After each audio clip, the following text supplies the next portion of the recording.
Complaints or lack of trust.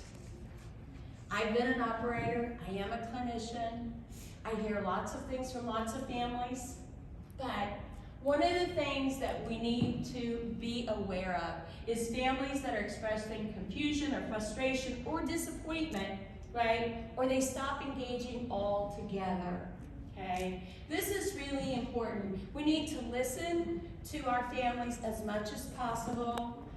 I've had the complaint families too, but if you're hearing this multiple times or saying complaints, you need to stop and listen to the perception of what they're saying and see it. They're your paying customer, they're paying a lot of money to live in your community, and you really need to make sure that you're minimizing family complaints as much as possible. No communication or inconsistent updates. Families may not be informed of engagement. They may not be informed of care changes or care needs. They may not be informed of what could happen next. Your family should not be shocked at every stage of dementia, okay? They shouldn't be shocked that mom is going through this now.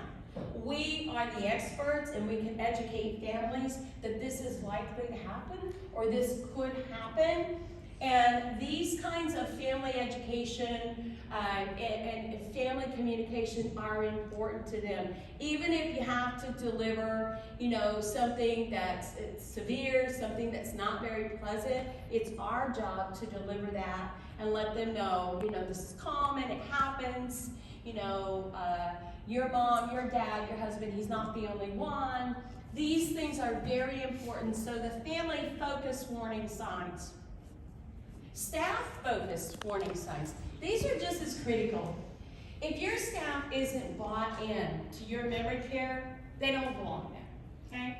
You should have dedicated memory care staff that is overtrained and continually trained, that are empowered to do what they need to do in your neighborhood.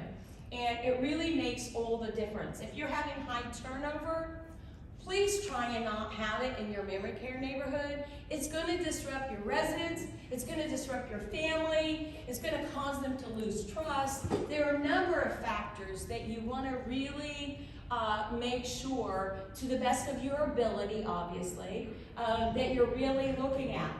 Burnout and low morale.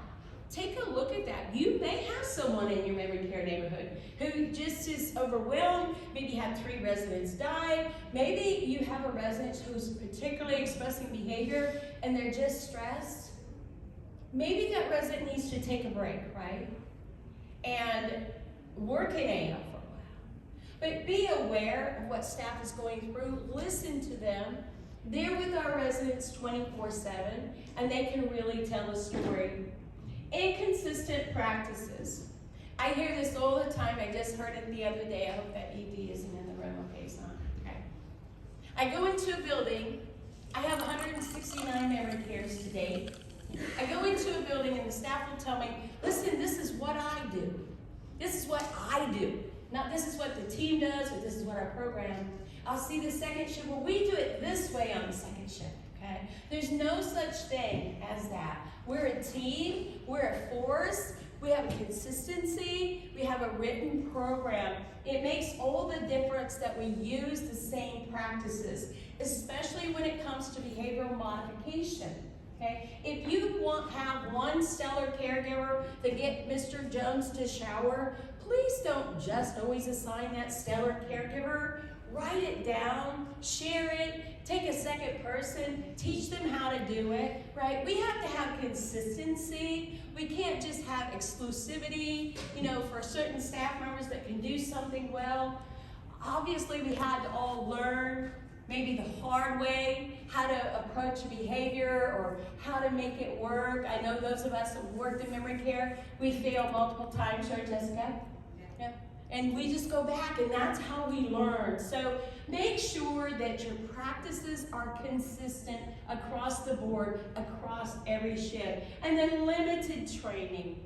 Please, please, please make sure that there's not limited training for your staff. Get some resources, do a micro training, do something like that to make a difference in memory care. These are just little tidbits, but they're proven. And every memory care that we have, or that you have, that's stellar, they have all these things. They have all these things. And when there are issues, you need to relook at all of these things and evaluate. And once you put them all in place, you'll have a stellar memory care again.